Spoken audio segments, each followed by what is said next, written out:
Prenons une situation. Un conjoint qui demande à l'autre conjoint.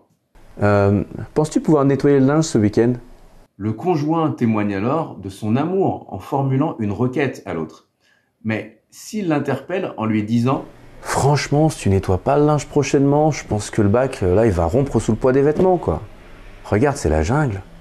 à ce moment-là, il ne manifeste pas d'amour à son autre conjoint et se transforme en personne dominatrice à son égard. Prenons un autre exemple. Une personne qui dirait à l'autre. Ah, tu sais, les tartes aux pommes que tu réussis si bien, est-ce que tu pourras en faire une cette semaine? Je les aime tellement.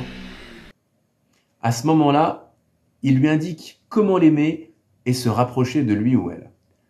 Par contre, si jamais il déclarait Je vois que depuis la naissance du bébé, je n'ai plus le droit à la tarte aux pommes, hein. Je suppose que j'en serai privé pendant les 18 années à venir.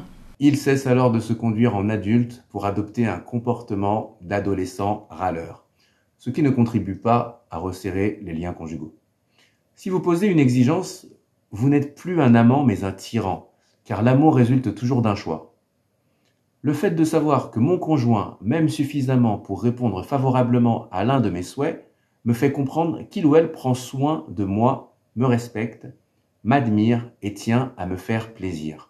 En formulant une exigence auprès d'une personne, je n'aurai jamais l'assurance d'être aimé d'elle, car elle peut se conformer à mon exigence, mais ce ne serait pas forcément l'expression de son amour pour moi. Sa décision est davantage inspirée par la crainte, par la culpabilité ou par tout autre sentiment, mais pas par l'amour.